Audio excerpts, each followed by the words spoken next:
Welcome to the theater. For everyone's enjoyment, we'd like to remind you of the following rules. No talking. No smoking. No littering. No red meat. No freedom of religion. And remember, all marriages must be approved by the Department of Health. Failure to obey these rules will result in immediate loss of citizenship and deportation to the island of Los Angeles. Enjoy the show.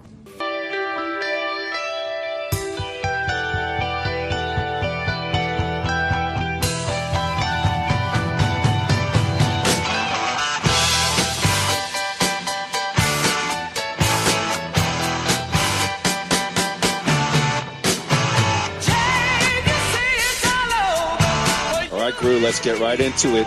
Let's take a nothing worthwhile look at the iconic John Carpenter, Kurt Russell Escape movies. It's Escape from New York and Escape from L.A. Groo, when you heard we were doing this topic, any initial thoughts on these movies, John Carpenter, Kurt Russell? Give us set the stage for our nothing worthwhile listeners. At first, I was surprised that you would want to dig so deep into, because this is like the B level of like iconic characters. It's not quite on like the Terminator or Rambo level as far as like global. Like you don't see Snake Plissken lunch boxes, or cartoons or anything. But then I'm like, this is right up our alley. This is what we love. Exactly. This is what we love to talk about, the stuff that nobody else is talking about. So exactly. So then I was like, all right, this is a great idea, and I'm glad we did, because I forgot how much how groundbreaking that first movie was. When you were talking about it, I was thinking, what was the one Terminator movie I couldn't wait to discuss with you? That was Terminator 3. Right. I always love discussing sort of these the controversial ones. Common, yeah. Everybody loves T1 and T2, but T3 is very divisive. So those. Well, we texted last night. All of a sudden, I went on Hulu, and Dark Fate was on, and then I watched Dark Fate and I watched Genesis, and I'll save my thoughts for perhaps another podcast.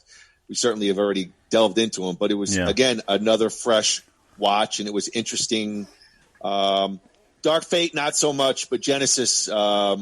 Definitely had some thoughts on watching it again. So, anyway, yes. All right, let's see. Our text messaging is really just an extension of this show, or vice versa. Absolutely, I'm not sure. Absolutely. Let's start off with the first Escape movie. That's Escape from New York. It is a 1981 American science fiction action film, co-written, co-scored, and directed by John Carpenter. One of the interesting things I think with John Carpenter is he scores a lot of the original music for his movies. Like he wrote that original iconic Halloween theme. Yeah. So, and if you notice, it's interesting you say that, because he did the music for other movies of his, like They Live and Vampires, which we saw together, if you remember. You remember we saw that, and we were doing the whole time was making fun of how fat Daniel Baldwin was, because they were trying to make him into this action hero, and he could barely walk up a flight of stairs. I want to say I think Vampires is on Hulu. I think it is because if you just let it go after Escape from New York, mine went right into Vampires. Interesting. Okay, but the music for all of those sounds. It's like composers have a sound that they have, and Carpenter definitely has that. So you could see the similarities in the music there. There's even a theme in Escape from New York that sounds like it's gonna be there. It sounds like they're about to play Halloween, but then they go in a different direction. It does. I think they both have sort of that driving synth keyboard, very 80s. Little bit of cheese to it. It almost sounded like the guy who did like the Beverly Hills Cop, like Faltermeyer, like Harold Faltermeyer. Yeah, it sounded a little bit like that, but this came before him. So without giving away everything, I'm just curious, and this is not even on my notes, but hearing you talk, don't give away too much, but give us a taste. You're a movie guy. What are your thoughts of John Carpenter as a director? He's a visionary.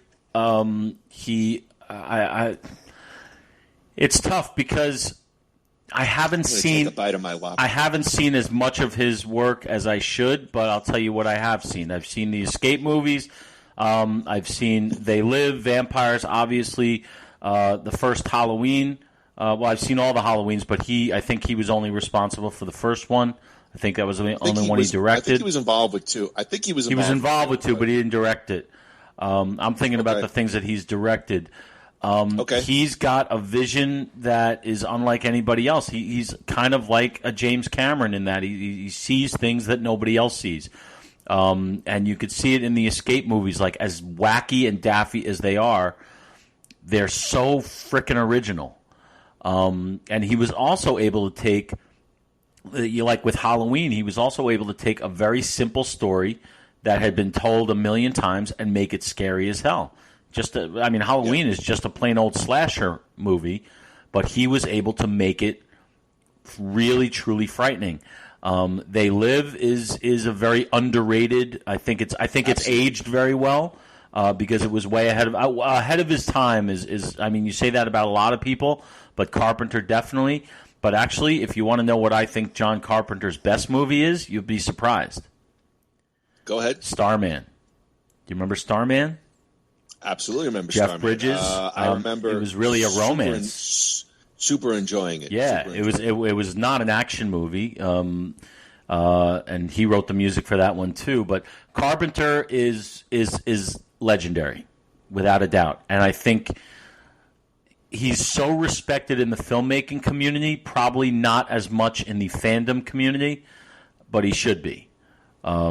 He's definitely a trailblazer. I don't want to get off topic, but I would think it would be the opposite way, because I think as a fan, his execution is a little perhaps off, but the concepts, when I start talking about these movies, the concepts are so amazingly cool and different, and perhaps the execution, and I'm not quite the movie guy that Andy is, but I would think that he's had more of a cult following, but I could be wrong. I don't know. For example, if I didn't know that Ridley Scott directed Blade Runner, and I saw Blade Runner, I would have thought John Carpenter directed it. All right, hold that thought, because I think that's an interesting thought. Okay. I will say one other thing. You mentioned James Cameron. I know James Cameron was involved in the production of Escape from New York. He was like an art director. I think so. Maybe he got some of his early starts. Wow. Yeah, special effects. I'll talk about it in a little bit. Great cast. Kurt Russell, Lee Van Cleef, Donald Pleasance, Ernest Borgnine, Isaac Hayes, Adrienne Barbeau, Harry Dean Stanton. So really surprisingly strong cast. Carpenter originally wrote the screenplay for Escape from New York in 1976 in the aftermath of Nixon's Watergate scandal. Carpenter said, "The whole feeling of the nation was one of real cynicism about the president." He wrote about the screenplay. The studio, no one wanted to make this movie because, according to Carpenter, it was too violent, too scary, too weird. The film was inspired by the film Death Wish, which was very popular at the time. He did not agree with the film's philosophy, but liked how it conveyed the sense of New York as a kind of jungle, and I wanted to make a science fiction film along these lines. So a long time ago, Groo, there was the Watergate scandal. Watergate scandal was a scandal during and after the 1972 presidential election. Do you cover that in U.S. history as a teacher? Yes, absolutely. Yep. Okay. Well, just a quick Watergate taste. We know that the United States President Richard Nixon was running for election against Democrat George McGovern. Frank Wills, a security guard, discovered clues that the former FBI and CIA agents broke into the offices of the Democratic Party and George McGovern months before the election. These people listened to phone lines and secret papers were stolen. When these men were found, it turned out that Nixon was involved and had helped them to cover it all up and might have even hired the men. Washington Post was a newspaper which played a big role in exposing the misdoings, specifically reporters Bob Woodward and Carl Bernstein. This showed that the public that Nixon was not to be trusted, and society began to view him in a different light. Of course, Nixon chose to resign from office on August 9th, 1974, because he wished to not be impeached. The U.S. Congress could not impeach him if he resigned. After all this, Gerald Ford, his vice president, became the president by default. Ford later forgave and pardoned Nixon for all of his crimes. The name Watergate comes from the hotel in Washington, D.C., where the first crime took place and is often associated with political scandals. Nixon was stealing information and abusing his presidential power to try to stay in office. So from the ashes of Watergate, Escape from New York was born. I thought that was kind of interesting because there's definitely a cynicism with the president character in both movies. Yep, 100%. Yeah. Well, the second one, I believe, I think came out during the Clinton administration. I think 96. Yeah, that would be Clinton. Okay. International film investors agreed to provide 50% of the budget, and Goldcrest Films signed a co-financing deal with them. So, Groo, in terms of budgets on a movie, if two studio films go 50-50, do they typically go 50-50 on the profits? Every deal is different. It just depends on who your agent is and who your negotiating partner is. And, if you like Carpenter at the time, I think he was coming off Halloween, which was a game changer. So he probably he should have done very well from this. I don't know, but every deal is different.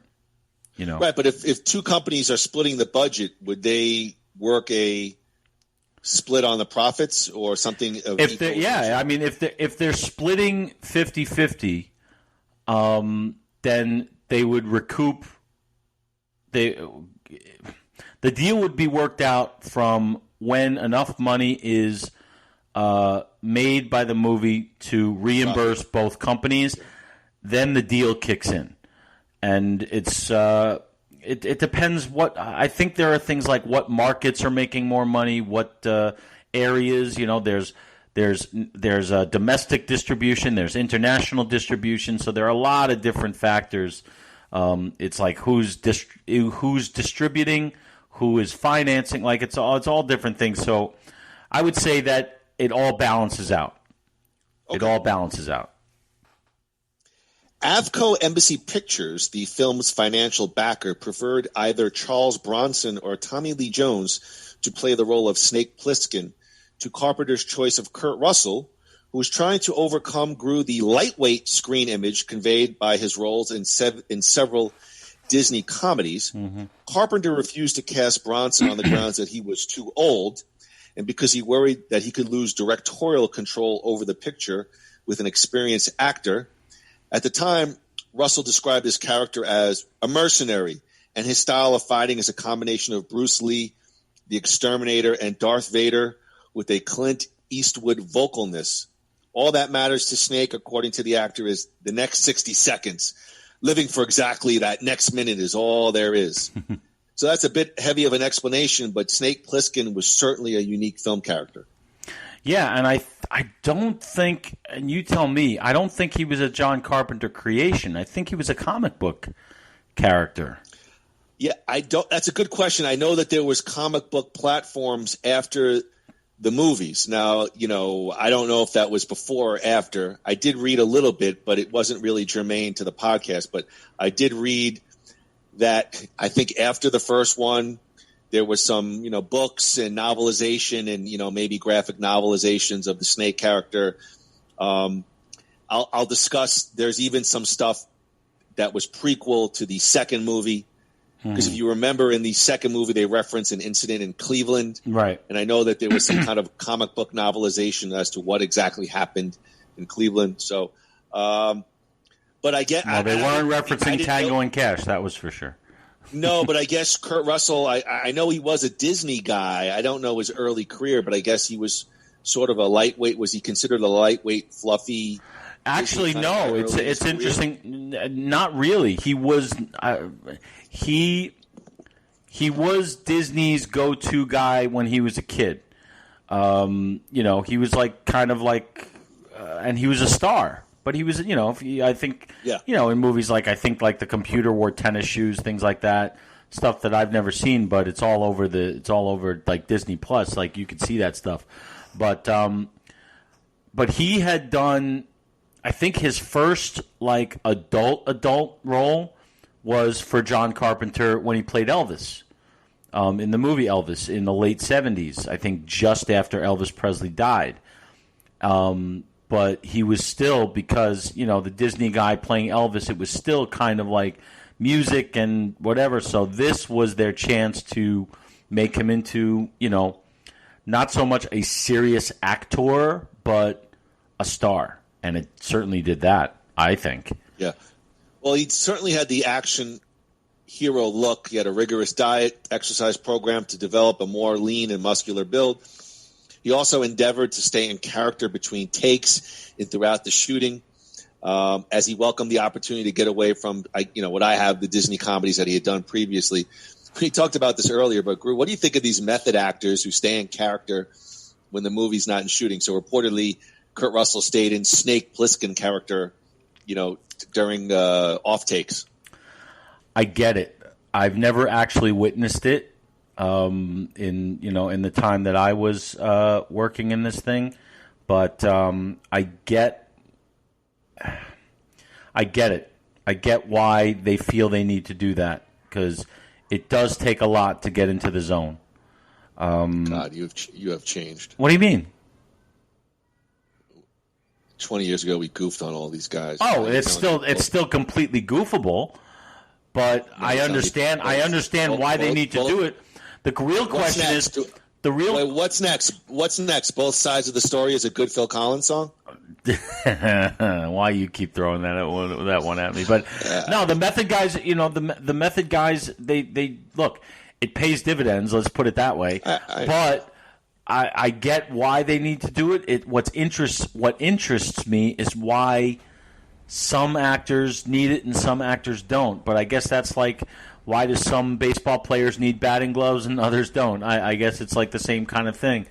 But it is. I guess if I would have experienced it, like on a set, like if I was on the set, I'd be like, "Hey, Kurt, how you doing?" And he'd be like, "Call me Snake." I'd be like, "All right, what the fuck's wrong with this guy?" But I get it. I think it's overkill. Don't mention names. Okay. But what was real quick, what was the douchiest, most off-putting actor behavior you saw on a set? Where you were like, wow, I can't believe this guy or this girl. Don't give me names. I won't. Don't go too long. I saw an actor, he tried something in a scene that he felt that his character would do. They filmed it. Then the director said, okay, that was good, but I'd really like you to try one without it. So the actor said, okay. And then the director yells action, and the actor does it anyway. And then they almost came to blows. Wow.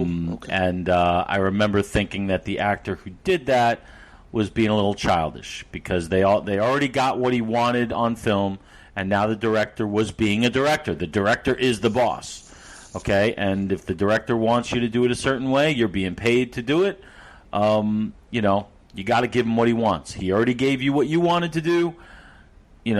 So that was I was disappointed to see that from the person who I saw it from. That's I'm on to answer that question very quickly. That's the one thing that jumps into my mind. I'm sure there are others, but we don't have time for me to dig deep into my past. After the success of Halloween, Avco Embassy signed producer Deborah Hill and John Carpenter to a 2-picture deal.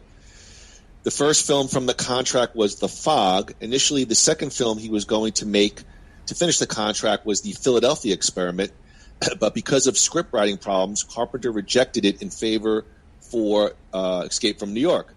However, Carpenter felt something was missing and recalls, this was basically a straight action film. And at one point, I realized it doesn't really have this crazy kind of humor that people from New York would expect to see. So he brought in Nick Castle, who was a friend from his film school days, who actually played the Shape, Michael Myers, in Halloween.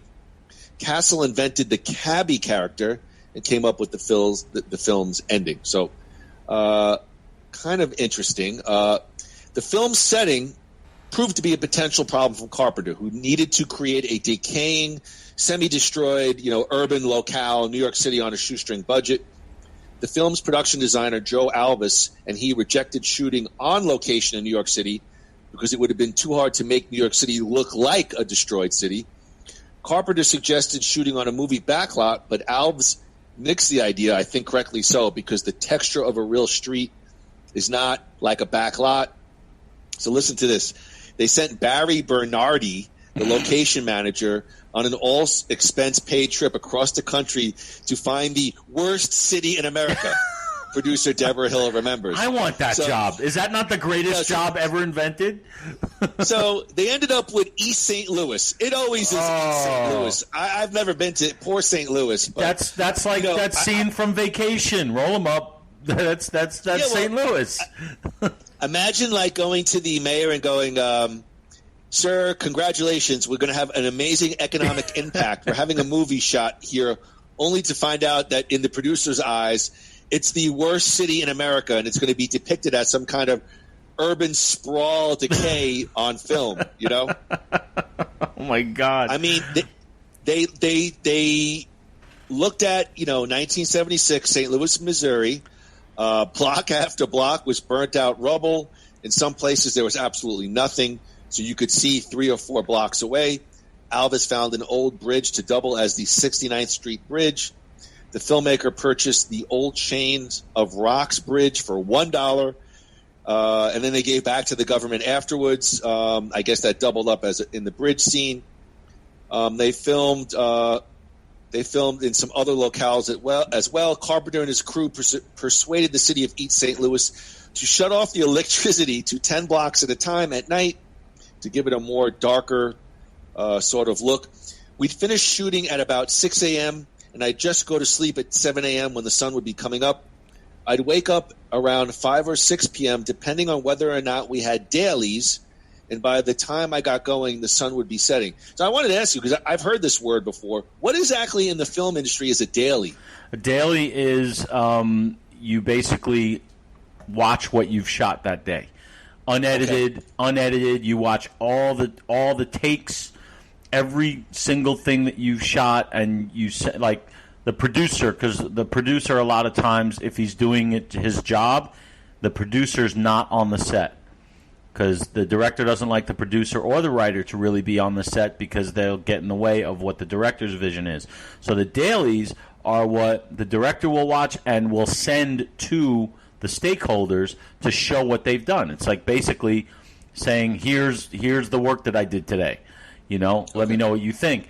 And from that, they get an idea. Like the director might say, all right, we got what we needed today. Or he could say, we're going to have to reshoot this. Like that's what dailies are. Okay. And it's basically no different than if you've ever seen on TV like the monitors when they want, they film a movie and they're watching on the monitors. That's basically what dailies are. Yeah. Oh, it sounds like a pretty intense process. It sounds more complicated than it is, especially today when you can literally text somebody the dailies instead of. They literally used to have to bring the canisters of film from the set to wherever the production company was, and sometimes that could be hours. Sometimes they'd have to fly it across the country. Now with the digital world, it's funny how so many things are 1,000,000 times easier, yet 10 million times more expensive. So And I'm assuming if it's sent digitally, not to get off topic, but does that stuff have to be really encrypted so no one hacks into it? Absolutely. Yeah. Okay. They got to be real careful with that stuff. The gladiator fight to the death scene between Snake and Slag, played by professional wrestler Ox Baker, was filmed in Grand Hall at St. Louis Station. Kurt Russell stated that day was a nightmare. All I did was swing a spiked bat at a guy and get swung on in return. He threw a trash can in my face about 5 times. I could have wound up in pretty bad shape. Various interior scenes. Groo was shot on a soundstage. They used some different locales like Atlanta, even New York. They were given access to Liberty Island, Quote, "We were the first film company in history allowed to shoot on Liberty Island at the Statue of Liberty at night. They let us have the whole island to ourselves. We were lucky. It wasn't easy to get that initial permission. They had a bombing there 3 months earlier, and we were worried about the trouble." Carpenter was interested in creating two distinct looks for the movie. One is a police state, high tech, lots of neon, a United States dominated by underground computers. That was easy to shoot compared to the Manhattan Island prison sequences, which had a few lights, mainly torchlights, like feudal England. Certain matte paintings were rendered by James Cameron, who was at the time a special effects artist with Roger Corman's The City. 3 screens on the control panel display wireframe animations of the landing target on the World Trade Center and surrounding buildings. John Carpenter wanted high-tech computer graphics, which were very expensive, even for such simple animation. Hey, Groo, by the way, before we start, do you know anything about pro wrestler Ox Baker? Other than hearing the name, no. I've heard the name, but I did not recognize him. So the answer is no. He died in October 20th, 2014. He was an actor as well. Let's see here. He was known for his Machiavellian, very thick eyebrows and his finishing move, the Heart Punch. And he had a famous catchphrase, "I love to hurt people." He appeared in several movies. He was mostly an AWA guy. He opened a pro wrestling school in 1988, made famous for training Mark Calloway, a.k.a. The Undertaker. And Brian Clark, a.k.a. Do you remember? Wait. Brian Clark, that's not B. Brian Blair.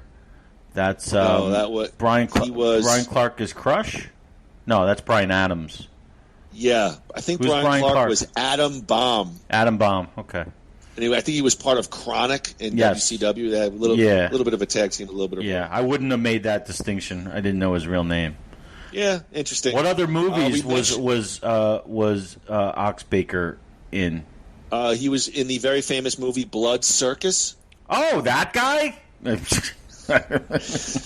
Wait till 2 weeks from now. Our Blood Circus podcast is going to be it's going to be a big one. After our tribute to Funaki. Yeah, we talked about the cast. I mean, Kurt Russell, Lee Van Cleef as Bob Hawke, Ernest Borgnine as the cabbie, Donald Pleasance as the President of the United States, Adrienne Barbeau's cleavage. Harry Dean Stanton as Brain, Adrienne Barbeau as Maggie, Tom Atkins, who's like an 80s icon. Yeah, Lethal Weapon. Remy. Susan Hubley as the girl in Chock full o' Nuts. Yeah. The cigarette girl. Ox Baker. Charles Cyphers. Yes, Charles Cyphers as Secretary of State. Yeah. Frank Doubleday as Romero. So, very, very interesting, if anything, underrated cast. I mean, Donald Pleasance. I mean, that guy is just great. Yeah. Absolutely great. They were all, look what you have. You have Oscar winner Ernest Borgnine as cabbie. Adrienne Barbeau was actually very, very famous at that point. Yes, she was. I thought she was good. She was terrific, and she great cleavage, as always. Yes. Harry Dean Stanton, legend. Who else? Yeah, and like you said, Atkins, and they really did have a really spectacular cast in this movie. Without a doubt. Isaac Hayes, the Duke. Right? Yeah, I actually thought his interplay with the president was probably the best acting in the film. Who? Isaac Hayes? Pleasance. And Pleasance reacting to the Duke. Yeah. I thought that was the...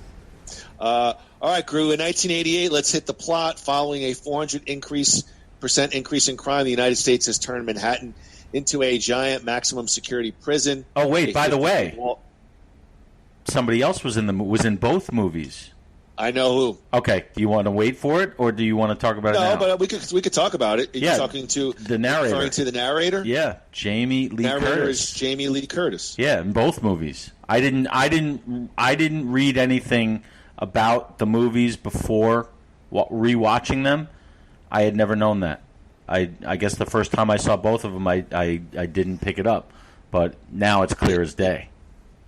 Did you? Yeah, I don't know. It's definitely a female, but it didn't. Now that I listen to it, I see it's Jamie Lee Curtis. But if I just listened to it raw without knowing it, I wouldn't have think it was Jamie Lee Curtis. My 45-year-old self could. My 45-year-old ears could definitely tell it was Jamie Lee Curtis, which is why my 20-year-old ears, when I saw it for the first time, probably had no clue. But she did both of them. She did both of them. Something else in my 20s perked up when I watched Jamie Lee Curtis. Well, when you watch Jamie Lee Curtis, but listening to Jamie Lee Curtis is not, it's not going to do much. Yeah, watching her in the 80s and 90s was a great experience. Now she's doing like Activia diverticulitis commercials. Can we do a Trading Places podcast and just talk about her? Just talk about her one scene. Yeah, sure. Well, look, Groo, the premise of New York or Manhattan turning into a giant maximum security prison kind of resonated with me a little bit. Perhaps something that could be feasible in the future, perhaps, in a weird dystopian way. Yeah, well, I mean, it's... I mean, I looked at it now, rewatching it now, I mean, it looks like some of the... How do I put this without offending anybody? It looks like the way some media outlets are making certain cities look right now. Does that make sense to you? In this climate, with the protests and the rioting that's sort of been going on, the media has definitely been playing a role in making it look like a certain type of thing that may or may not be representative of what it is. Lord, you just want to just put forth your narrative. I mean, wait a second. Me that hold on. The media is what, increasing or adding fuel to the fire? I'm saying I think what they're showing might not be truly representative of what's going on. They're showing what. And that's what the media does, and that's what they're supposed to do. They're supposed to get ratings. They're supposed to. I don't have a problem with it. It's just they're showing what people are going to watch. There's nothing interesting about. Oh, look down the street. It's a nice neighborhood, nice boutique. Look, a little flower shop over there. No, but nobody's going to watch that. They want to see the shit blowing up and the stuff that looks like what Escape from New York looks like. That's with the people, just with the ghoulish people hanging around. Like, that's what it reminded me of. It reminded me of sometimes when you watch the news what they show. I'm not saying that's right or wrong. I'm just saying it is. And no, you're saying it's wrong. I didn't say that. Putting it out there, and another person could say some media outlets don't even show that. I mean, I know what you're referring to, so you want to talk around it, but I would say some media outlets won't even acknowledge that there's violence going on in our cities. And, I agree. And people, let me just say this. They will rue the day when that violence comes to their doorstep. So you're absolutely right. So anytime you have what's in the guise of social justice or anything like that, but you have violence, and most of the time they're destroying their own people's property and causing mayhem. I believe it's gotten toned down. I haven't heard much about it lately, but that's true. I'm just saying what watching the Escape movies reminded me of. In this day and age, and I'm not saying that it just is what it is, Okay. But yeah, you're absolutely right about like there are some outlets that are not showing that at all. That's wrong, and it's wrong, and you're right. It is wrong to misrepresent it. 100% right. You're 100% right on that. But in any case, watching these movies reminded me of what I'm seeing on the news. Yeah, look, I'm not going to deny there's a certain relevancy today, and there's some themes about it for sure that are relevant today and in the past, in the future, absolutely. Let's see here. You've got again. I wrote in my notes. So you have that cheesy organ riff that has become synonymous with all John Carpenter films. Even the graphics sort of have that Halloween, sort of that big white font kind of feel. You got Tom Atkins on the screen with his cigarette, right in the mid-'80s haircut. Helicopters giving you that military kind of feel. And again, this starts in 97. President is on a peace summit to Hartford, Connecticut. Air Force One is hijacked. The president is given a tracking bracelet and is handcuffed to a briefcase before being escorted to an escape pod. The aircraft crashes, but the pod survives. Police are dispatched to rescue the president. Romero, who's he's Duke's right-hand man. He's got that war. I mean, the costumes are so bad in this movie, Groo. But that's part of its charm to me. I don't know. I feel like it's like electric. It's like Electric Boogaloo and Mad Max all in one. In expanding on the costumes, I actually wanted to talk about this. I love the detail in the costumes. Yes, they're over the top, but even look at the Duke's car. He's got the chandeliers on each side. I mean, I saw that. I'm like, who thinks of this shit? And I'm like, this is great. This is just, so yes, they are bad, but they're so bad that they're appropriate. Like the special effects, even the fight scenes, like you can almost tell they're purposely not looking like they're really hitting each other. Okay, well, here, let's get to it, because I could go through the whole movie. Okay. I mean, my thing is, when I watched this movie as a kid, I was truly fearful. The notion that New York could be, in a sense, a prison. Growing up in the 70s, you had Son of Sam. I mean, New York City was not a safe place. When we went as a family, you stood right by your mom and dad. It was so that kind of resonated with me. Looking at it, as you said, with my 49-year-old eyes, I think the concept is absolutely brilliant. But when I watched it, the graphics are well, I'm going to say it doesn't look like a dime was spent in this movie. The graphics, I agree. The plane looks cheesy. It looks like some of it is shot on a back lot. Throw some newspapers and now you have litter. The costumes felt very Mad Max. Like they didn't really innovate off of that. You're repeating every thought that I had last night. The sound is so bad in this movie. It's so canned. The gunshots are like it's almost like watching like a Roadrunner film.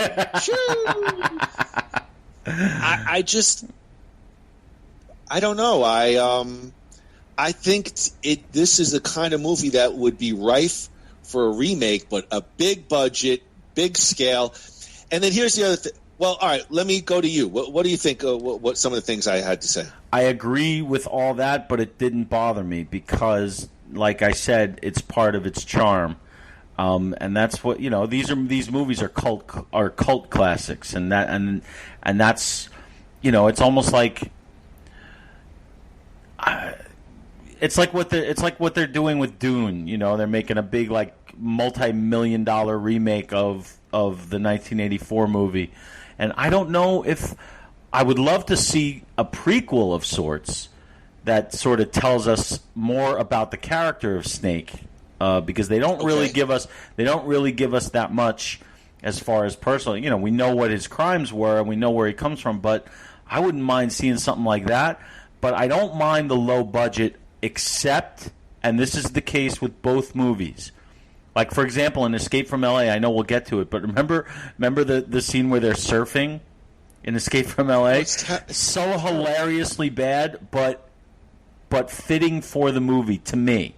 All right? That's the type of movie these things are.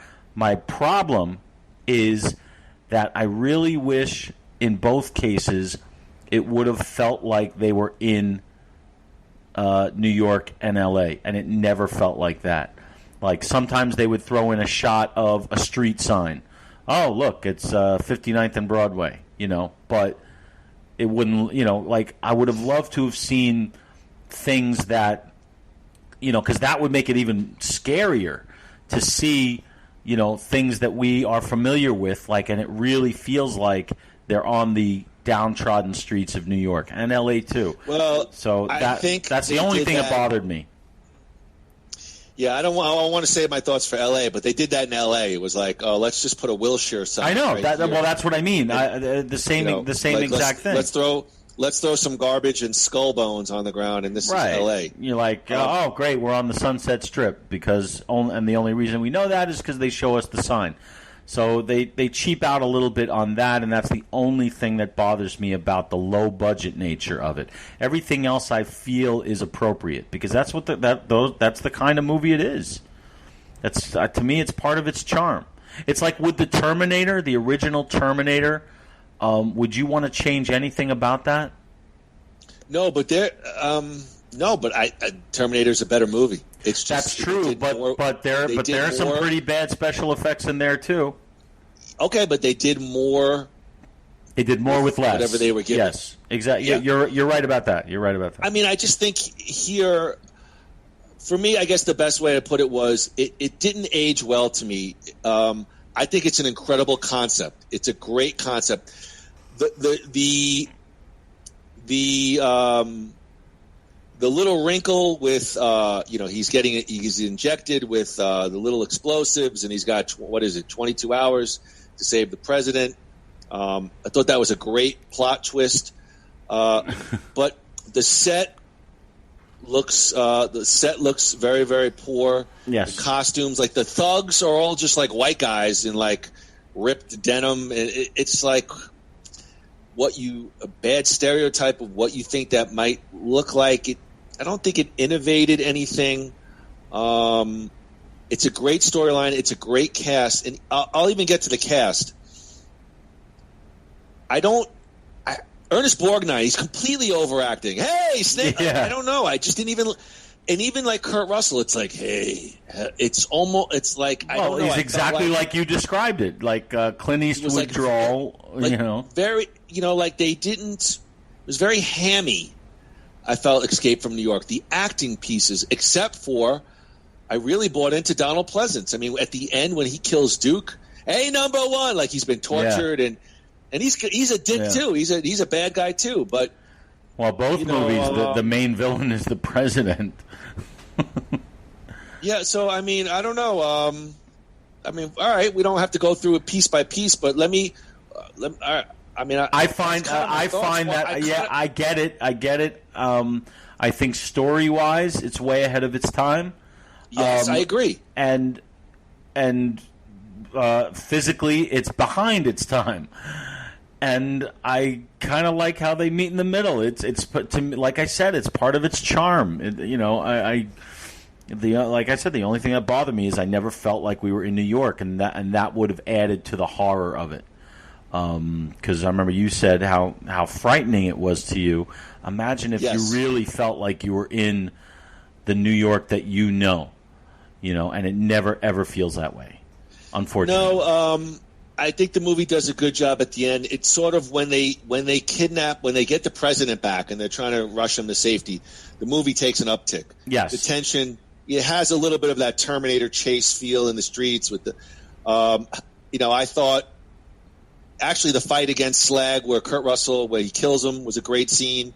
And then, of course, my favorite personal, I enjoyed the scene where the president when he shoots Duke. But I thought the most emotional scene was Maggie Adrienne Barbeau when she says, "I'm staying here after Brain is killed." Yeah. And Kurt Russell's like, "Come on," and Duke runs her over and kills her. And that was like the best overall scene. When she's shooting at him, when he's And in a sense, am I mixing my scenes here? But isn't that what leads directly to Duke's death?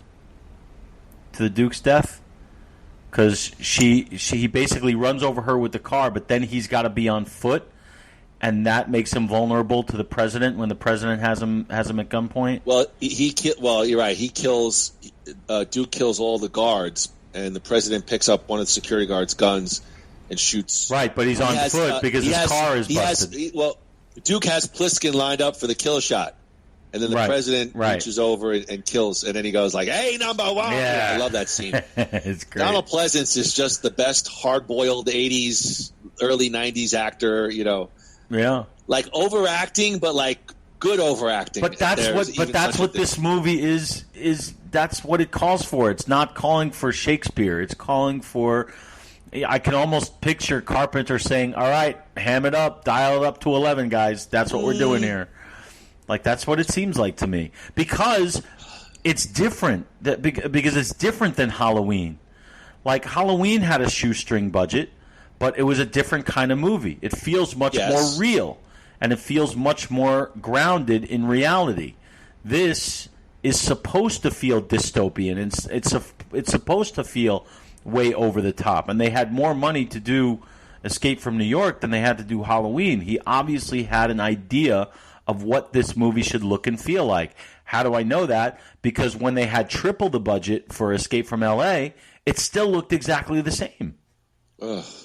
I got a lot to say about that. Okay. But, okay. Yeah, look, he definitely wanted a comedic element to it because in the notes he brought in Nick Castle to kind of ham it up, right? Add some comedy elements to it. I just, I found Russell's performance to be, I don't even know what the word is. It's just everything was, I thought Stallone did a better job with Rambo, which is, in a sense, a little bit more one-dimensional.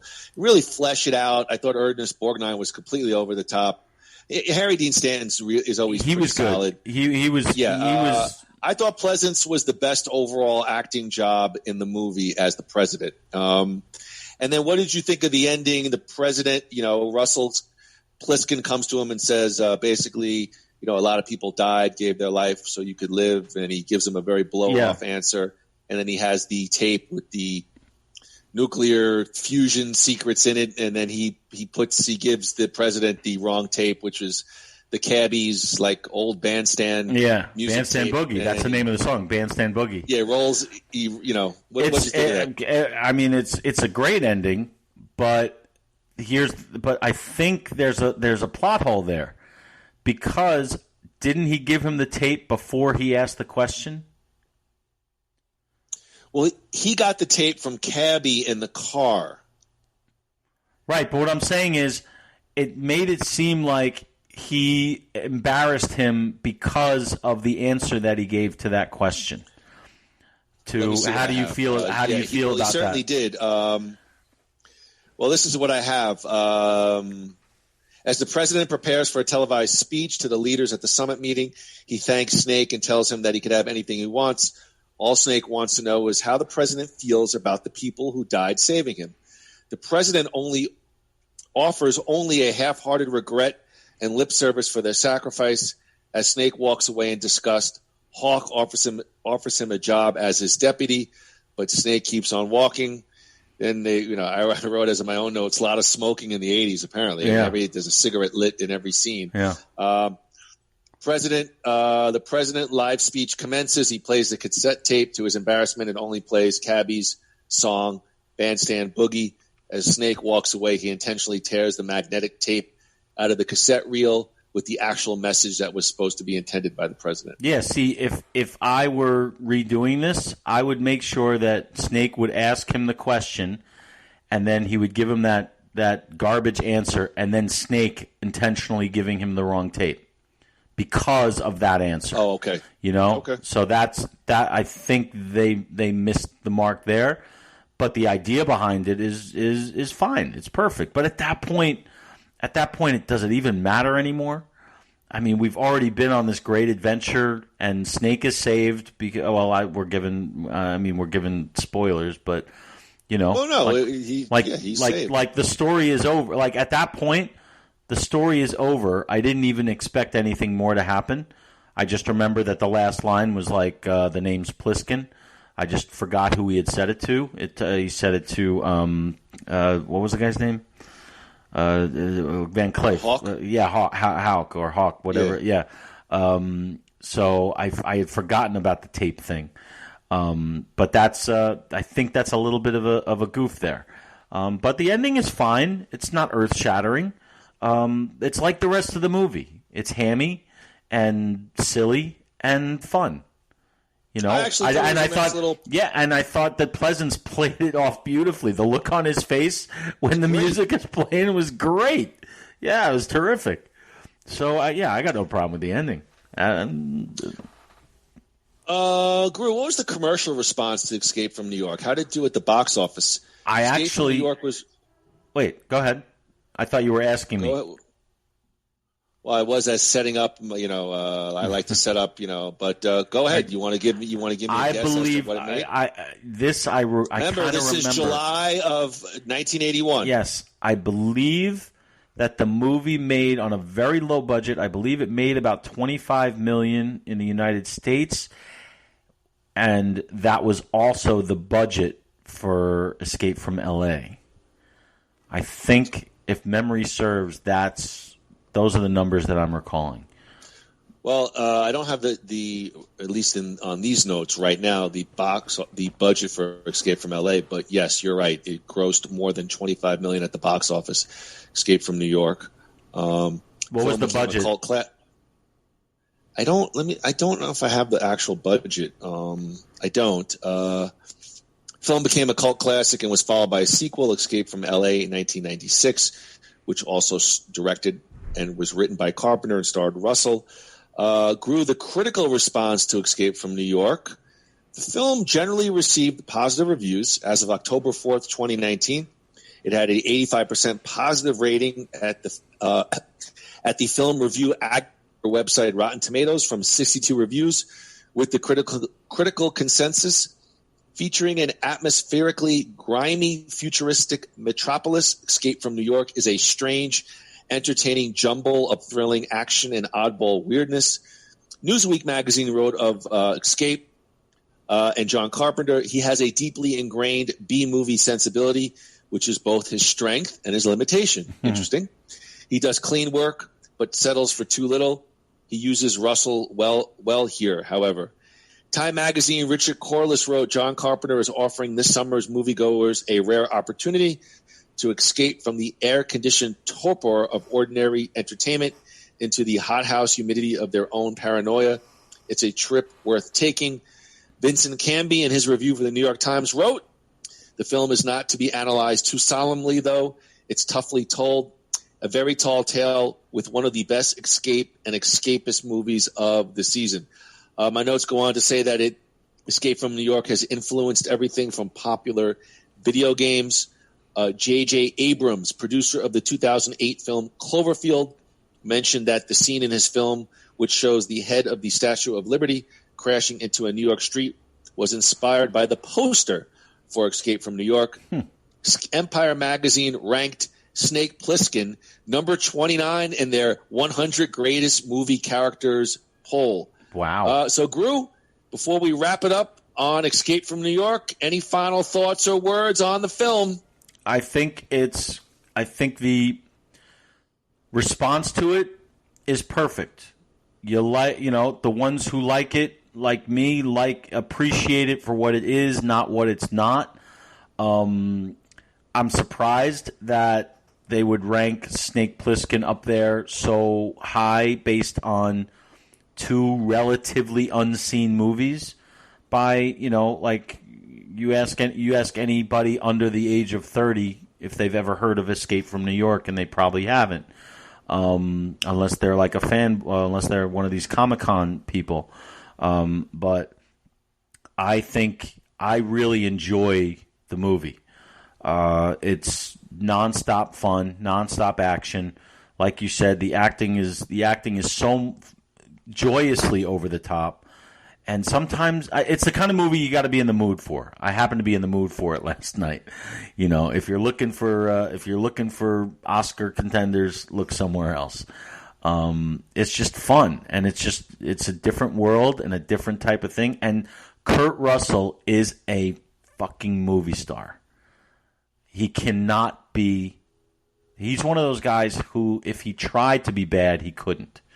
He's just so natural as a presence, as a screen presence, and I think this movie established him as that.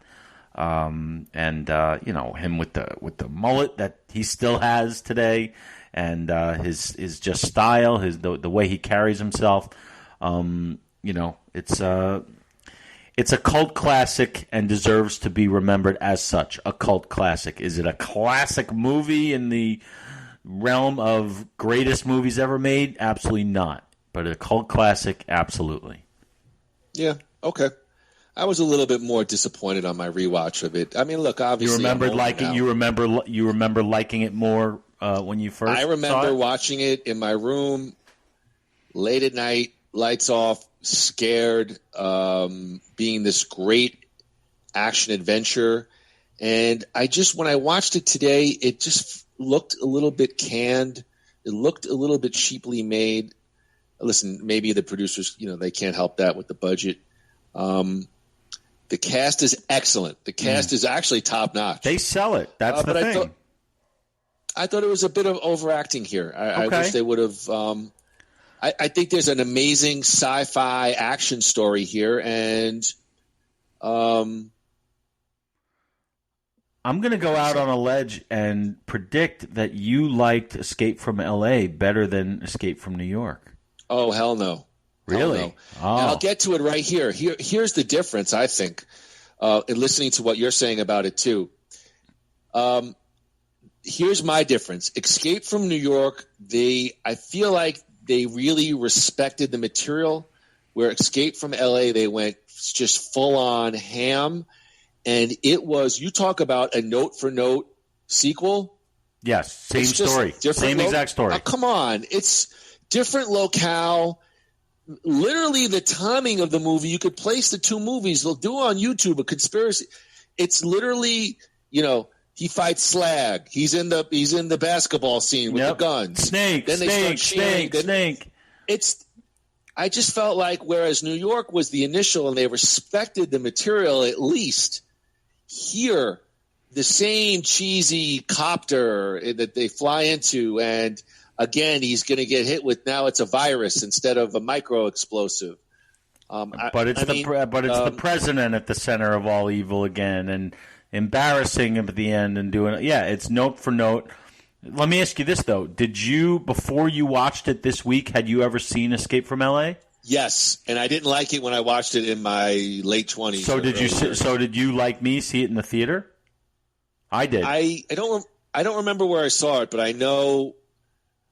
Here's what I remember exactly watching in the theater. When they did that surfing scene, I was like, oh, no, I was like, enough. I mean, come on, Groo. Come on. But part of to me, and look, Escape from L.A. is a bad movie.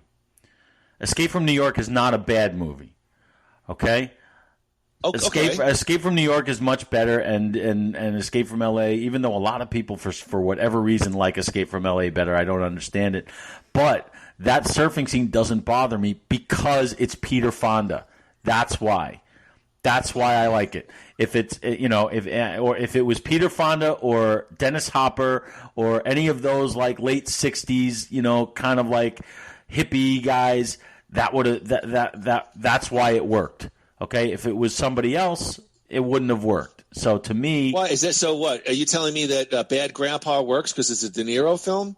I mean, no, because if well, so wait a second. Stupid. Wait a second. Come on. Wait a second. They're gonna ride a tsunami? Hold on. I'm gonna give you a situation where Bad Grandpa would have worked if they were playing off De Niro's image. If they made him like a mafia guy hiding like in the witness protection program, and that was his character instead of just this goofball grandpa.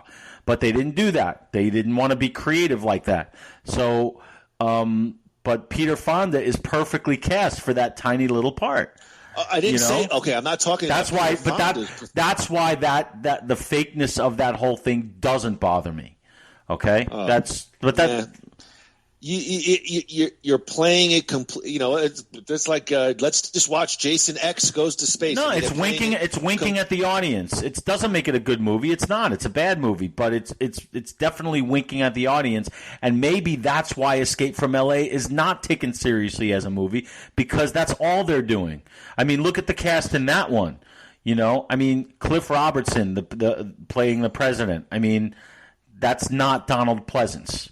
And no, but it's not a bad cast. Let me get to here. Okay, go ahead. John Carpenter. Hold on. Let me read you this. John Carpenter, quote: "Escape from L.A. is better than the first movie, 10 times better. It's got more to it. It's more mature. It's got a lot more to it. I think Some people didn't like it because they felt it was a remake, not a sequel. I suppose it's the old question of whether you like Rio Bravo or El Dorado better. They're essentially the same movie. They both had their strengths and weaknesses. I don't know. You never know why a movie is going to make it or not. People didn't want to see Escape that time, but they really didn't want to see The Thing. You just wait. You've got to give me a little while. People will say, you know, what was wrong with me? So I even wrote in my notes, surprising that Carpenter actually was quoted here saying, Escape from L.A. Is a better movie. Excuse me, that's the Whopper. That's the Whopper talking. Escape from L.A. is a better movie as compared to Escape from New York. Thoughts? Now, I want to just add one thing before I toss it to you. Okay. He references the movie The Thing. The Thing is one of the science fiction all-time classic cult movies, and it takes everything seriously. The premise, the wackiness, everything seriously. Don't give me Escape from L.A., even it is a note-for-note remake, but I could live with it if they took it seriously. Don't have Kurt Russell's fucking surfing on a CGI bullshit 40-foot wave with a 90-year-old Peter Fonda, but he somehow gets into the back of makes it on the top of Steve Buscemi's car. I agree with you. I mean, give me something. I mean, at least respect the material to take it seriously. That's the difference. That's the difference between New York and L.A. New York, they take it seriously. It may not, the execution may not be great per se. That's debatable, but they take it seriously. Here, it's like everything is a knock and a wink. And I don't want that, and I don't think you want that either. No, but when I remember when I saw that in the theater, if it was done differently. Like if it wasn't Peter Fonda or it wasn't like it was obviously very meticulously cast, that part. Okay. So I was saying that's why I can enjoy it for that. Do I enjoy this as part of the narrative, as part of the movie? No, it's just thrown in there. But I'm enjoying watching it. I'm enjoying laughing at it because it looks so terrible and because it's Kurt Russell and Peter Fonda. It's fun to watch. So, but I don't. But just like the cast isn't taking it seriously, the filmmakers aren't taking it seriously, and neither am I as a moviegoer. Well, I'm just surmising that. I'm telling you as a viewer. Oh, it's obvious it's obvious they're not taking it seriously. I mean, it's obvious. Am I being too much of a baby? No. Your assessment is correct. We're disagreeing on the novelty of that one scene. I look at it as a novelty. You look at it as like it's so bad and it hurts the movie terribly. And you're probably right. I'm just saying my reaction to it is I'm forgetting about all that and just enjoying the idea of them. I could picture them sitting around and it's like, yeah, let's get Peter Fonda to do this. That would be really fun. Like that. I know I was excited to see the movie because I'm a science fiction guy. Right. I love sci-fi. I love sci-fi action. So when L.A. came out, now here's one other thing. It took 15 years, which is quite a long time for a sequel. I don't really have any notes beyond saying I'm assuming because of New York had a cult following, but it wasn't a massive moneymaker, Escape from New York. I'm assuming. Right? No, it made. Well, the thing is, it made $25 million on like probably $1 million budget. That's a hit, Right, but I'm saying it took 15 years. So I think if memory serves, because I remember being surprised that they were doing a sequel. But at the only time, thing I have was Carpenter was quoted as saying Snake Plissken was a character he loved, and we wanted to do another go around with the character again. Yeah, I'm sure. I think Kurt Russell did too. Kurt Russell is a producer and a writer on Escape from L.A. He's credited as both. He was a bona fide movie star by then, so they probably thought it would make, it was probably good for another $10 to $20 million on his name alone. And I think a lot of like Comic-Con comic book fan people were screaming for it. Unfortunately, they didn't go to see it because I think it was a bomb, but I did. But I saw it for the same reason that you did. It looked like a fun, action science fiction movie, and we love those type things. Yeah, the trailer is great. Yes, and it was, and on that level, the rest of it is shit. Yes, on that level, it disappoints big time, 100%. But it's still, but I still enjoyed watching it last night. I really did. He is the ultimate fence sitter. He won't I don't know. I find. Well, I'm not saying you can say that something is a bad movie, yet I liked it anyway. You can say that. There's nothing. Well, I'm saying you're right. I'm trying to think of something that, for me, because I think you're right. But I was I left that theater so disappointed. And I remember that surfing scene. I was double birding the screen. I'm like, are you guys kidding me? I remember leaving the theater being but not disappointed or angry, but just all right, I'll forget I ever saw that movie. But I'm still glad I saw it. I'm trying to think of examples of other movies like that. One that springs to mind a little bit is, you're going to hate me for this one, but Porky's? No, well, Porky's is fun for other reasons, but Eddie and the Cruisers, and I'll even say to you, and its sequel. Even some of the Friday the 13th movies, they're bad movies, but they try to take source material and treat it seriously. Yes. And treat it with some relevancy. And we even talk about that with pro wrestling. When they put time and invest into a storyline, they don't cut it short. It's realistic. They take it seriously. I don't want to belabor the point, but I think when you're doing something like that, you have to, if you have something that's so ridiculous, it's the cast's job to sell it to the audience, to sell the nonsense to the audience. And for some reason, in both of these movies, more in the first one they do it well. The first one was come on. First one they do it well. The second one they really don't. But I always point to, and even though it's a completely different type of movie, I always point to the movie Airplane. Because it's the cast that makes that movie so funny, because they are playing it completely straight as if their lives are in danger. And but that's what I'm saying. That is not what, and these guys they don't ham it up in Airplane. They are playing it completely straight. Here, they do the opposite. Absolutely. I absolutely agree with you. They take a comedy, but they take the material seriously. Yep. It's a dumb slapstick double on top, but they take it seriously. Yes. And they're good performances. And there's not one moment in that movie, in Airplane, and I know we're getting off topic, but there's not one moment in the movie you believe that they are on this doomed flight. Okay? And yes. Here, the cast doesn't quite sell us on the nonsense. They just don't. They just because they're the balance isn't quite, and maybe that's more on the director than the cast. Maybe. I just got a phone call from India. They said, "Hurry the fuck up. Let's go." Look, let's go over the cast, Groo. It's a pretty solid cast, as Andy had mentioned. Some of them: Kurt Russell again as Snake Plissken, Steve Buscemi as Map to the Stars Eddie, Peter Fonda as surfing legend Pipeline, Cliff Robertson as President for Life, Valerie Galino as Talsma, Stacy Keach as Commander Malloy, Pam Grier as Hirsch Las Palmas, Bruce Campbell as Surgeon General of Beverly Hills, George Coraface as Cuervo Jones, Robert Carradine as Skinhead, Breckin Meyer as Surfer, some big names. Yeah, Robert Carradine. Robert, how much do you think Robert Carradine got for his 30-second role? I know. He was in there for a minute. I don't know. Well, look, Groo, I could go. We've already even discussed. We can go over the plot. It's almost literally. We don't have to. It's the same plot. But, I mean, isn't that just a little lazy to you? Yes, 100%.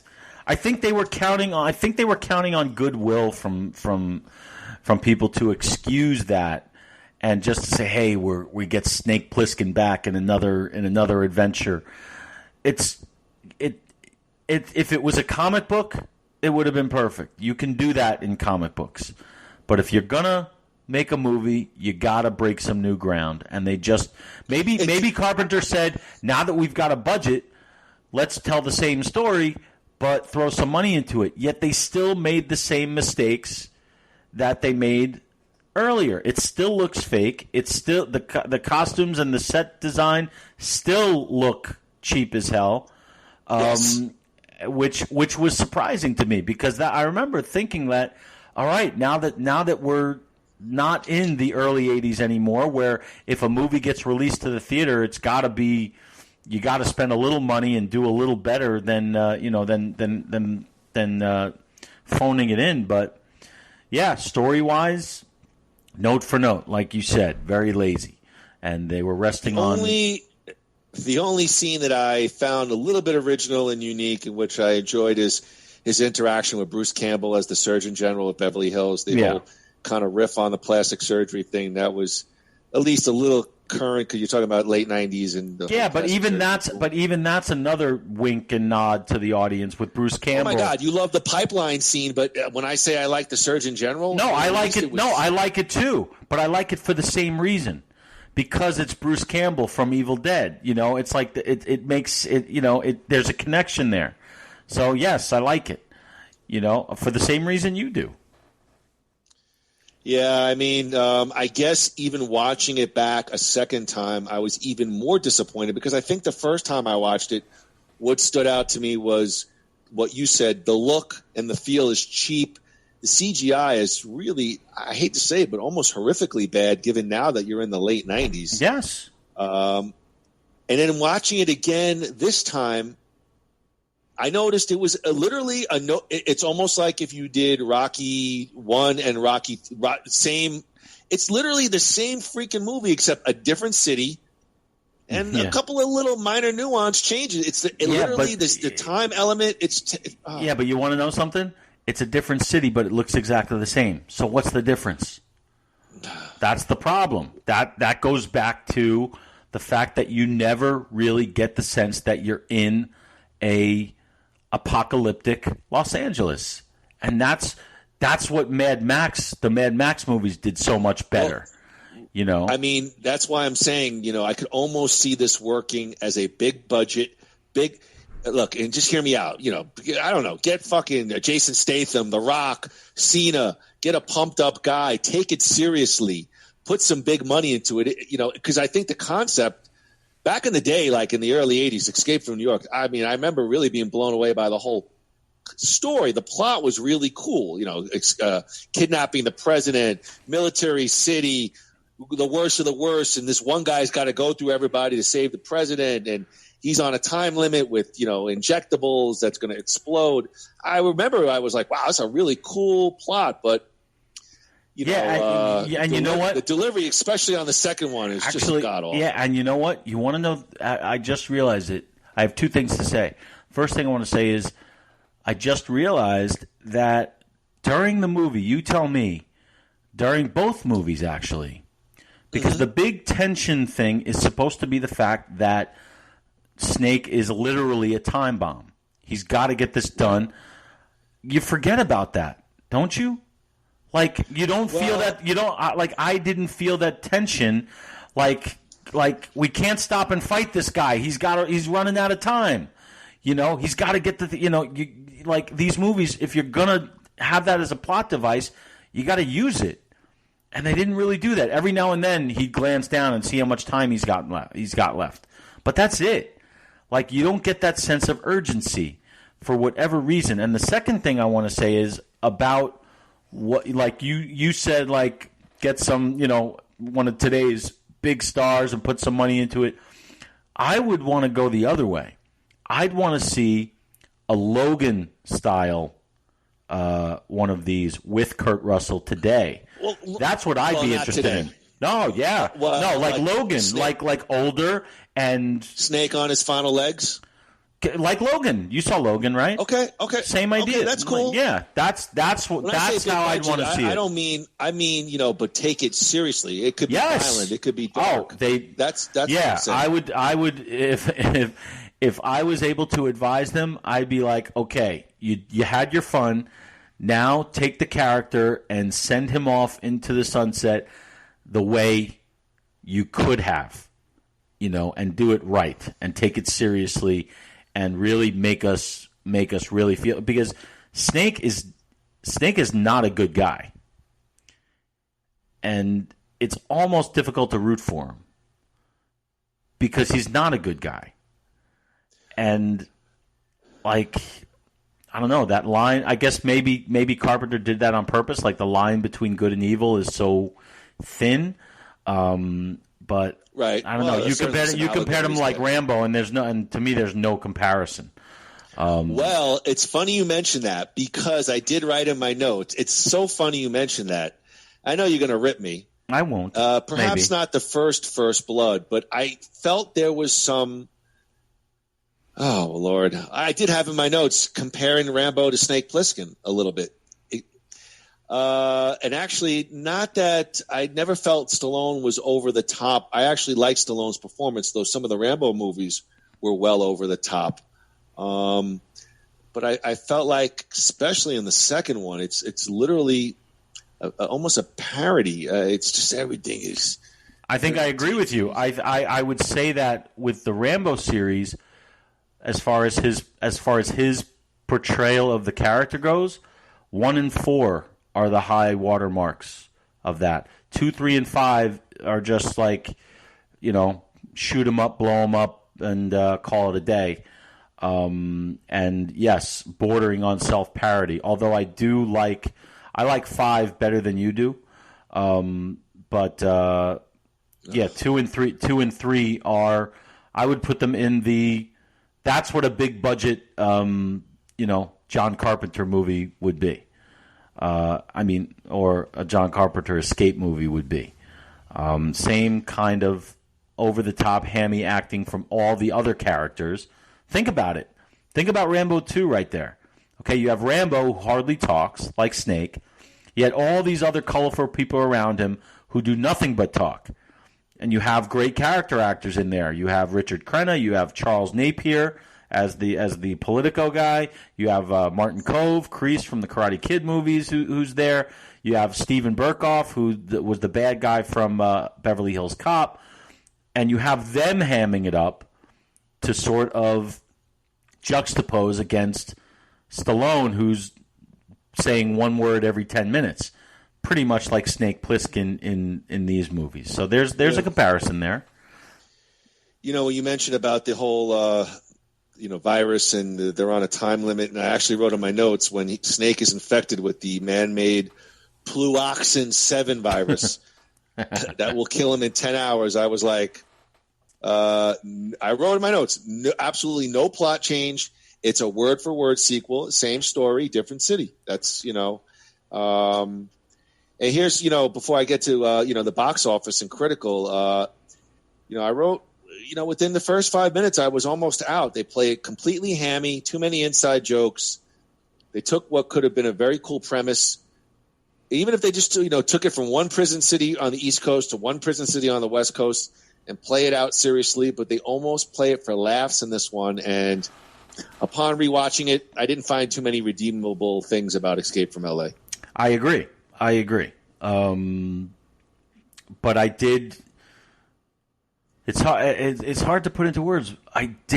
It's not a good movie, but I did enjoy watching it. Like it's weird, Okay. Like it's strange. Like I go back to like Eddie and the Cruisers. Like Eddie and the Cruisers is not a good movie, and the sequel's even worse. But they're so much fun to watch. I don't know why. Maybe in those movies it's the music, because the music is really good. But nothing else about them is, it's so ridiculous, especially especially the second one. I don't know if you've seen it. Have you ever seen the Eddie and the Cruisers movies? A long time ago. Yeah, I mean, it'd be fun. Not worth doing a podcast on it, but you should watch them. I'd be interested to hear what you thought. But I get the same, like I enjoy watching them, but I know they're not good. I feel the same way about these. More L.A. than New York. Well, speaking of L.A. grossed over $25 million again on a $50 million budget, about as much as its predecessor, but little more than half its significantly higher budget. So not a ton of money there. The movie was made at a loss. The critical reception grew was as followed. Rotten Tomatoes, 54% approval rating based on 50 views, with an average score of 5.58 out of 10. The site's consensus reads, Escape from L.A. has its moments, although it certainly suffers in comparison to the cult classic that preceded it. Roger Ebert gave the film 3.5 stars out of a possible 4, and wrote that the movie felt it was an attempt to satirize the genre while exploiting it. Escape from L.A. has such manic energy, such a weird cockeyed vision. Cockeyed. That it may work on some moviegoers as satire and on others the real thing. Todd McCarthy of Variety wrote, a cartoonish, cheesy, and surprisingly campy apocalyptic actioner. John Carpenter's Escape from L.A. is spiked with a number of funny and anarchic ideas, but doesn't begin to pull them together in a coherent whole. Owen Gleiberman of Entertainment Weekly gave it a C+ and wrote, Carpenter never was a filmmaker. His cult claimed him to be, but Escape from L.A., he at least has the instinct to keep his hero moving, like some leather bike caddy. I'll give you one more. Stephen Holden of the New York Times wrote that the film's in-jokes go a long way towards keeping afloat a hopelessly choppy adventure spoof that doesn't even try to match the ghoulish surrealism of its forerunner. 2013 perspective. Alan Zieberman of The Atlantic called Snake Plissken a pro-nostalgia anti-hero, disgusted by the world around him, while contrasting the film's then futuristic plot elements against modern-day reality. Zieberman wrote that the film's ending is more profound today, as Plissken would be annoyed by our fascination with technology, citing the example of two friends who ignore each other while transfixed with their smartphones. So, I mentioned that Carpenter was on record saying Escape from L.A. is better than New York. Groo, final thoughts as we wrap up Escape from L.A.? Yeah, well, I mean, he sees it. He's probably right in his own mind, because Escape from L.A. is probably, look, you said it, it's the same movie, except he probably did more what he wanted to do. Escape from L.A. is probably what he wanted Escape from New York to be, and that's probably why he likes it, and that's probably why he likes it better, but it didn't make money, although, even in the mid-90s, $25 million is not a bomb. It just lost money. A bomb is a movie that makes, 100,000 or, a couple million. But 25 million is still like people did go to see it. I hear you, but it didn't clear it lost a lot of money. Right. Well, I mean, if we're just talking about a bomb, but yeah, no, but if we're just talking about, how much money it made, forgetting about what it cost, yes, it's a failure based on its budget. But if you look at a movie that makes $25 million, that means it did bring some people in, which, so it can't be called an absolute disaster, but which is, you could say the same for like Terminator Dark Fate. Made $100 million, but they call it a bomb because it cost $200 to make. But it still made. Actually, it made a lot more. It made a lot more than $100 million. I think it closed internationally close to $300 million. Okay, but it's still for some reason, yes, between the budget, the marketing. Because I did a little reading yesterday after I watched it. So they still call it a failure, and even though millions of people saw it, so it's all relative. But Escape from L.A., look, we've said it all. Same movie, bigger budget, yet same special effects. I don't see where the money went.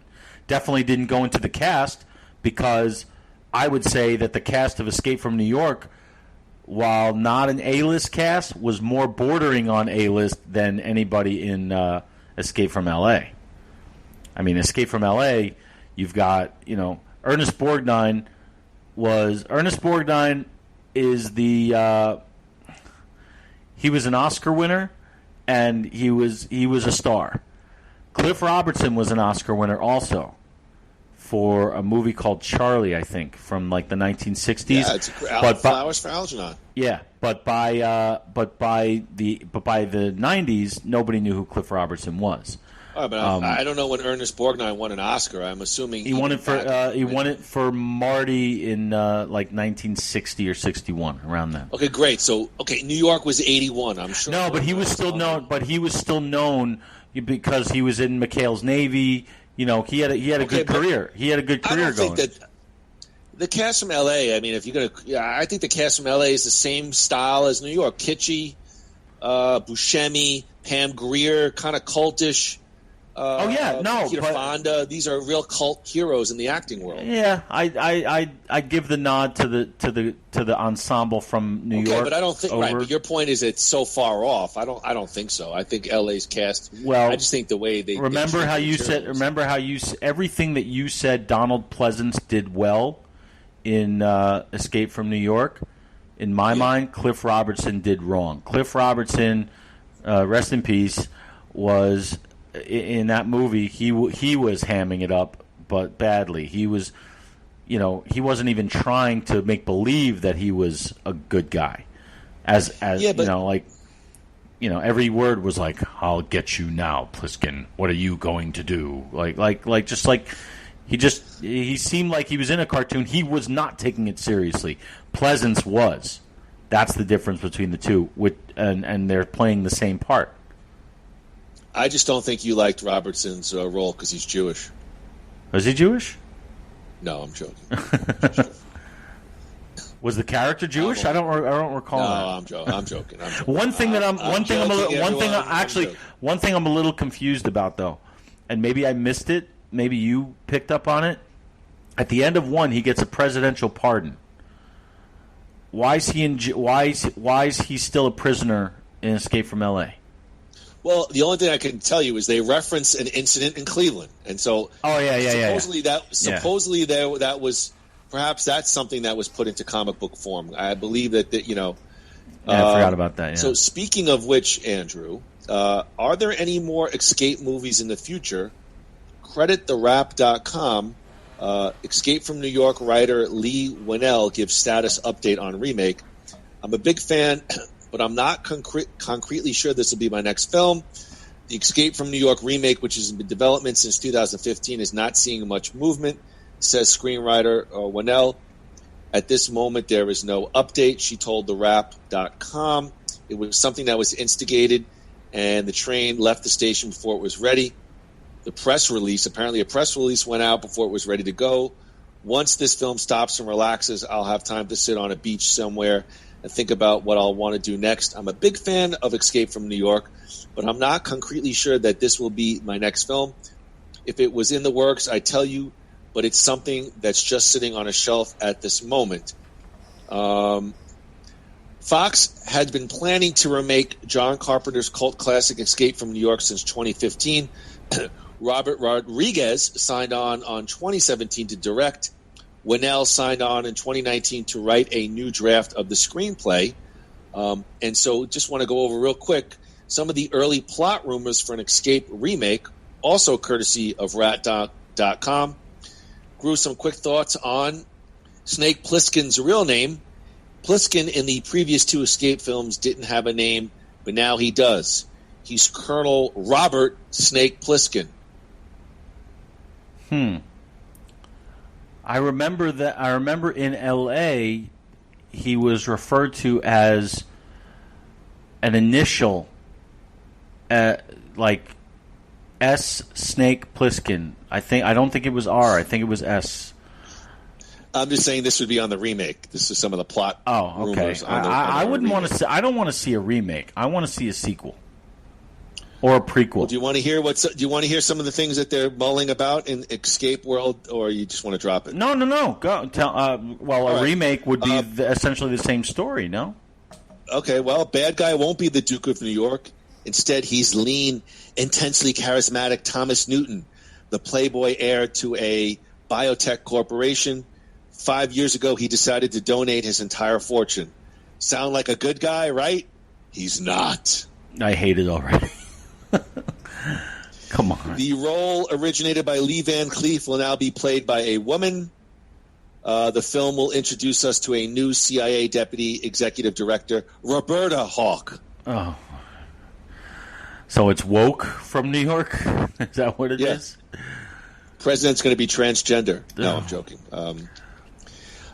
New York City will not be a maximum security prison, which the writer goes on to say, weird, right? Because New York it'll be a vegan restaurant. Well, okay, so you're not that far off. Oh, New York, hold on. I want you to hear this because this is interesting.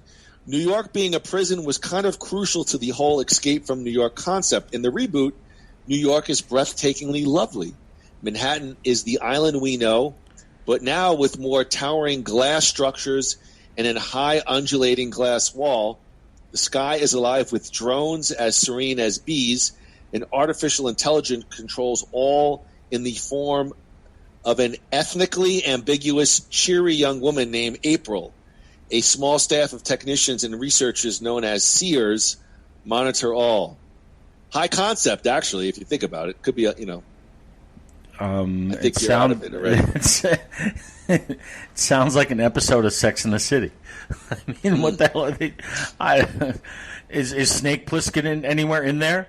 Because it doesn't sound like it. Funny you mentioned the remake doesn't start in New York City. The original Escape film deleted the opening scene that showed how Snake Plissken was apprehended. The new version won't be. The new version won't. I guess they'll start off with how Snake gets apprehended. The film imagines a world of chaos. So they're going to say globally, 1 out of every 75 human beings is now a refugee, internally displaced, or seeking asylum. That sounds pretty realistic these days. Yeah, well, you know what? If I were the owner of this property, I would wait on this because no one's going to want to see this kind of movie right now. In the remake, Snake only has the remake. Snake only has 11 hours to complete his mission. In the original film, he had 22. Oh, Snake Plissken's mission is to bring Newton back alive. So, some thoughts on Escape, Groo. Do I have to write the fucking reboot? Are they going to make me do this shit? Because what you just described to me sounds like not only something I would never go see in the theater, but something I would avoid. As I would wear a mask if I was walking by the poster. It just. I mean, it's horrible. Are there any original ideas? Are they basically telling us, oh, if we change this man to a woman and this adult to a child and this dog to a Asian person, that's our innovation? Is that what they're saying? Look, they did a remake of. Actually, they didn't do a remake. They did a prequel to The Thing, which was pretty terrible. So what was that maybe called? John Carp. It's called The Thing. Oh, The Thing. Yeah. Oh. Now, do you remember in the first Thing, the movie starts off with a dog running onto the Arctic camp that Kurt Russell is in? Yeah. And the dog is supposedly infected with this creature. So the prequel shows you how the whole backstory on how the dog gets infected, and the movie ends with the dog running into the Antarctic camp that's Kurt Russell and his cronies are. That's terrible. I don't think it wasn't done well, but the original Thing movie is just it's one of the best. Oh yeah, definitely.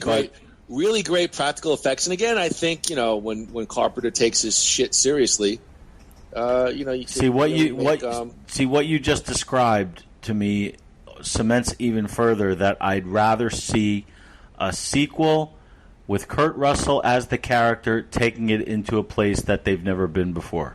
What you're describing to me. You think he's too old? No, no. They have to write it that way. They have to write it. Yeah. Like I said, they did Logan. They did a beautiful job with a movie like Logan. Now you take it seriously. In this time, the 80s were the 80s, the 90s were 90s. Now we're here. So but at this point, I don't see Kurt Russell caring about that anymore. But that's all I'd be interested in seeing. Would I be interested in seeing The Rock in an Escape from New York remake? No. For the same reason that I wasn't interested in seeing The Rock in the Jumanji remake or the Die Hard remake. What was it? Skyscraper? Is that what it was called? Yeah, it was terrible. Yeah, I'm not interested in seeing these recycled plots for Dwayne Johnson or Jason Statham or Jeff Speakman or insert action hero here. I'm not interested in that. I'm interested, and I don't think audiences are either anymore. I think they need more than like they wouldn't accept a movie like Escape from New York today. Well, do you think that these remakes and reboots are out there because there's just like a dearth of sort of original content? I guess so, but at least they're taking the original ideas and expanding on them, and they're not just retelling the same exact story over and over and over again. What's a good example? What's a recent remake that we can get that we can draw upon? I'm trying to think. I'm having trouble. A movie that's been remade recent. Well, I'll give you one that really, ironically, a Kurt Russell one that they recently screwed up. They did the movie Overboard, which to me is an 80s classic. Oh, come on. The original Overboard's hilarious. No. I didn't even want to see it when I saw the trailer. I didn't see it. Now it's there was a Latino no reason. guy. Right, a Latino guy and a girl, and they switch roles. No, that's not it. That's not what we want to see. And I don't think people went to see it. Why? Because it's not original. What I would want to see is those characters from the original movie today with their grown kids. I don't know, something. Come up with something. Write, create, do something original. Don't just be creative with the casting. That's not enough. Especially, at least if you're going to do that, I think you could do better than, who was it? Anna Faris? Is that her? Yes. Yes, master thespian we're talking about. Anna Faris. And the Oscar oh, come on. That sex scene with John Cena? Was that her or was that Amy Schumer? Did you almost say Chuck Schumer? No, that's her uncle, I believe. Who? Chuck Schumer's really? uncle. I didn't know that. Yeah. What's the movie where Cena was screwing somebody and? Yeah, that's what's her? That was her best movie, and that's one of his. That really kicked off. I mean, he has some real acting talent.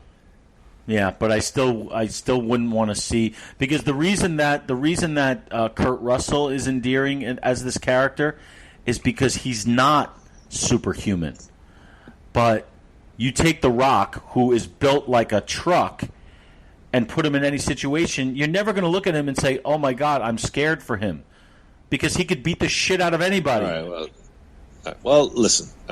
That's why The Rock is better in comedies, because he is funny. He's better in movies like that than these generic action movies. But Kurt Russell is more human. That's why he's more likable in these kinds of roles. So, like I said, the only Escape from New York or L.A. or thing that I'm interested in would be a continuation, because Kurt Russell is Snake Plissken. I don't think anybody else could pull it off. Well, Groo, that wraps us up for Escape from New York, Escape from L.A. Kurt Russell. Wait, you got to say it again. We lost it. 1, 2, 3. Rip 'em. Rip 'em. There you go. Whack, whack.